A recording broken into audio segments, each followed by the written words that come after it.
Welcome to Mental Models Daily, where we explore one mental model each day to help you elevate your daily decision-making. Today, we're diving into a powerful force that shapes countless decisions in our lives: fear. Fear is our brain's evolutionary alarm system, designed to protect us from danger but often overactive in our modern world. It's like having an overzealous security guard who treats every shadow as a potential threat.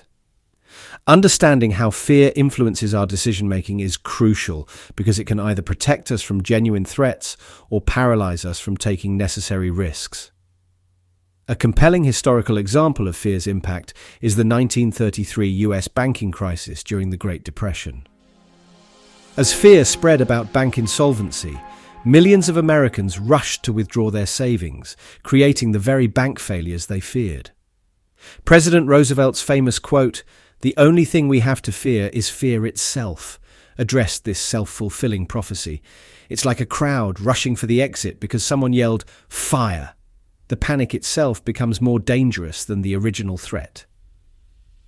In the business world, Netflix's 2011 Quicks to Decision provides a modern example of how fear can lead to poor choices.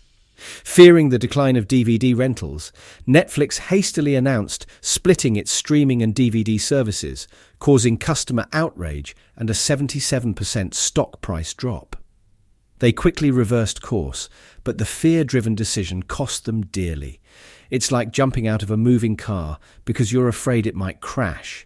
The reaction becomes more harmful than the perceived threat.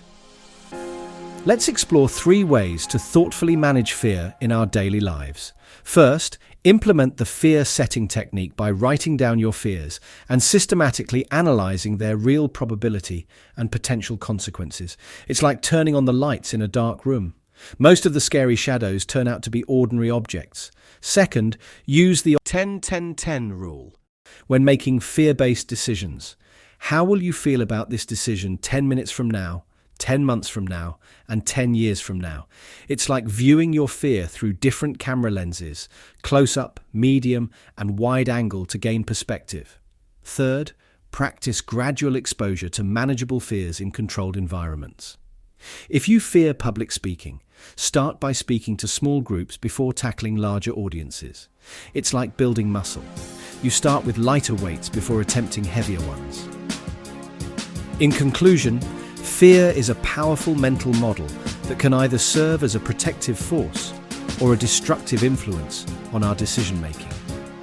The key is to recognize when fear is providing valuable warning signals versus when it's creating unnecessary barriers to growth and opportunity. Understanding and managing fear, rather than being controlled by it, allows us to make more rational, balanced decisions. Thank you for joining me today on Mental Models Daily. Until next time, may your fears inform you but never control you. For more mental models, please visit mentalmodelsdaily.com or find us on X or Instagram. Our podcast music was provided by thepodcasthost.com and Alitu, the podcast maker. Find your own free podcast music over at thepodcasthost.com/free music.